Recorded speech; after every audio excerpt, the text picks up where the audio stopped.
Live, local, late breaking. This is Newswatch 12 this morning. Good morning. The time is 6:30 on October 7th. You're taking a live look at Wairika, sponsored by the Rain Rock Casino.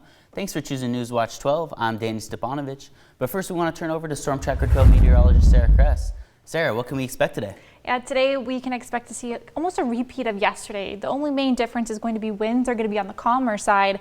But a look around the region right now, we are waking up with clear skies and temperatures are on the cooler side. Right now, if you were heading out last night and did see the harvest supermoon, make sure you're sending in those pictures to us at weather@kdrv.com or sharing them on any of our social pages. We'd love to share them with you guys. But it was the perfect viewing conditions, although it was a little bit chillier. Now for today, we can expect to see more sunshine, warmer highs. It'll be a little bit less breezy, like I mentioned, with lighter winds, but this morning, if you are into those higher elevations, starting out with some breezier conditions. Current temperatures, 31 in Klamath Falls, 36 over to Montague, Medford at 46 degrees, Brookings starting at 54. Temperatures along the coast definitely feeling a bit cooler than yesterday. But you're going to want to dress in layers no matter where you are because high temperatures make their way back up into the 80s in the Rogue Valley. You will feel that heat if you're outside later into the day. So a hoodie, a jacket this morning, a t-shirt, maybe some shorts into your afternoon. Around the rest of the region, high temperatures today, we'll see 78 for Wairika, over to Klamath Falls, 72, Brookings, 73, Medford will be into the mid 80s. Now, something we are keeping an eye on is some changes starting as early as Wednesday night, and this will continue into your weekend. We'll see shower chances return, blustery winds at times, and cooler temperatures. Now into the days ahead, we're still going to be feeling rather comfortable for your Wednesday, but a little bit cooler. But I'll have more details on that system affecting out the end of your week coming up in just a bit. Thank you, Sarah. We've been closely following the development of the Creekside Quarter project as the Medford City Council moves to put a transient lodge tax on the upcoming ballot. Newswatch 12's Grace Ritz is tracking the new ads for Measure 15238. The Medford City Council approved to put Measure 15238 on the ballot. Signs like these and interactive websites and advertisements on TV channels are being pushed forward, going from 0 to 100 since that meeting on Thursday. I was able to sit down with the mayor and dive deeper into those interactive websites to see what exactly this project brings to downtown Medford. An opportunity to set a tone for how we steward our downtown, our green space, and our public resources. With clear communication and inclusive planning, this initiative could become a cornerstone. Measure 15238 hit the ground running with an interactive website and advertisements and large signs all over the city after the council moved forward with putting the measure on the ballot. Medford, this is our moment. Vote yes on Measure 15238. There's an excitement about it from certainly a lot of the partners and the stakeholders that we have in the business community, as well as those that are excited at the premise of, or possibility of, not just the conference center, but also say, certainly the stadium component. The website goes into detail about what the project means for travelers, sports teams, and businesses, but also shows a clear list of over 50 local businesses and politicians who are endorsing the project. Even with these endorsements, residents in Medford are questioning what these developments will bring, with one telling me that they're concerned that the revitalization is a misdirection by the city. Commercial and residential components and all these things come together at once, and it's a pretty rare and interesting opportunity that I think overall the council has said, we would be kind of silly not to explore and continue to do that. Reporting in Medford, I'm Grace Ritz. The city of Medford isn't the only party pushing the measure. The Eugene Emeralds say without the project, it could mean the end of the team. The minor league affiliate of the San Francisco Giants has been out of compliance with MLB standards since January and continues to search for a permanent home. That Creekside Quarter has to happen. If it doesn't happen, we're basically done. We've put almost all of our eggs into this basket at the moment. Says time is running out and Medford's Creekside Quarter could be their last chance. City leaders say they remain diligent and see opportunity in the project, especially with a special election ballot less than a month away. While a baseball stadium isn't the main focus of the quarter project, for the Emeralds, it's the deciding factor in their future. And one of Oregon's America's most successful basketball coaches is back in the game. Medford Sports Hall of Famer and SOU alum Dennis Murphy has been hired to lead the Pirates. Murphy, a 7-time Southern Oregon Conference Coach of the Year, retired in 2016 with the highest winning percentage in state history. He was introduced yesterday and gave players a brief overview of his philosophy, emphasizing hard work, smart play, and being coachable.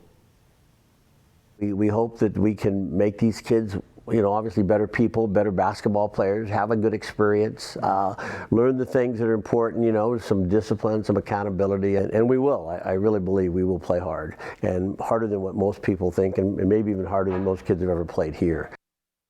Murphy guided South Medford to a 2007 state championship and led St. Mary's to a 1982 state title. High school football is still underway, but the basketball season is just around the corner, set to start in early December. And over the weekend, Grants Pass High School's marching band and color guard took first overall at the 2025 Pacific Coast Invitational. And this Saturday, they'll be hosting the 31st annual Pride of the Northwest competition. Bands from around the Pacific Northwest travel to compete in this event, including Crater High School, Brookings Harbor High School, and Phoenix. Prelims begin at noon, with finals beginning at 5:30 p.m. And tensions are rising in Oregon after a Trump-appointed federal judge blocked the administration from deploying National Guard troops to Portland. The temporary restraining order expands on an earlier ruling, preventing the Trump administration from reassigning federal Guard troops from other states, including California and Illinois, to Oregon's largest city. No need for military intervention in Oregon. There's no insurrection in Portland. There's no threat to national security. Oregon is our home. It is not a military target. And other state officials argue that federal military involvement would only escalate tensions on Portland's streets. The White House maintains that the move is meant to protect federal officers and property, but Oregon leaders call it government overreach. The Trump administration says it plans to appeal the ruling as protests and political debate continue across the state. And into a fire watch, CAL FIRE Siskiyou unit is warning everyone that it's still fire season after a fire was reported northeast of Montague last night. Forward progress on this remote fire was stopped at approximately 1/4 to 1 acre. The location of the fire posed a challenge for responding resources. The cause remains under investigation. And we're continuing to track the month-long Moon Complex fire. It's currently at 19,549 acres. The lightning-caused fire remains at 10% containment. Firefighters say warm and dry weather is supporting fire spread as fuels dry out, but the heat also presents an opportunity to secure new containment. Although we don't want the weather to dry out, this is a good opportunity to test our lines. Confidence is high that things will remain in place. And then once we get in towards the weekend where we're going to have that next rain event, you should see some changes on the map. Closures remain in place for several roads and trails for fire operations. Boaters can now obtain permits for the wild section of the river, but burned areas may be extremely hazardous and helicopters are actively pulling water from the river. And CAL FIRE and California Department of Fish and Wildlife will conduct a prescribed burn near Big Springs this week off Nelson Road. Flames will cover 120 acres of grass and juniper to improve wildlife habitat. Burning is scheduled to take place this Wednesday depending on weather conditions. Portions of Big Springs could see smoke impacts for a few days following the burn. And last night, the Josephine County Search and Rescue Team provided a facility tour to some special visitors. Local Boy Scout Troop 22 and Cub Scout Pack 29 got a personal tour through the search and rescue facility. The scouts learned all about the things the search and rescue team does to keep the community safe and saw several demonstrations from different teams like the Ropes, K9, and Mounted Team. And the Oregon Arts Commission is awarding $10,000 to each to 31 organizations across the state, including 3 in Southern Oregon. These grants aim to strengthen K-12 arts education in the 2026 fiscal year. Local grant recipients include the Illinois Valley Community Development Organization in Cave Junction, the Rogue Valley Art Association in Medford, and the Ross Raglan Theater in Klamath Falls. Each organization was chosen based on their project, its impact, and location. More details on each organization's individual projects can be found on kdrv.com. And yesterday, Governor Kotek signed an executive order that aims to speed up the permitting process for renewable energy projects. Under the order, state agencies will prioritize permitting of solar and wind energy projects. The move is to help project construction begin by July 4th in order to qualify for federal tax credits. Securing these federal tax credits could mean making Oregon's energy more affordable and minimize climate impacts. And new this morning, Rogue River Mayor Pam Van Arsdale was honored with the James C. Richards Award. During her 8 years as mayor, Van Arsdale has modernized city policies, secured key transit services, and championed small cities at the state and federal level. For more details on the mayor's accomplishments, head over to our website at kdrv.com.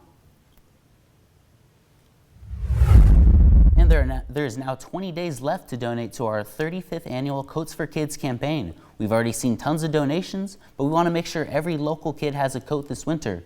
If you have a new or gently used coat, you can drop it off at any of our 50 donation barrel locations. A full list of barrel locations across Jackson, Josephine, and Klamath counties can be found on our website.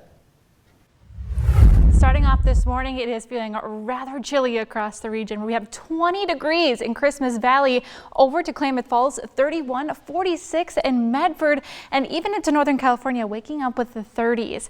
Now, we are expecting more warm weather today, so despite that chillier start, we'll make it up into the 80s, but we are in for some changes as we do transition midweek and especially towards the end. I'll have more details on these big changes ahead, but also take a closer look at your high temperatures around the rest of the region coming up.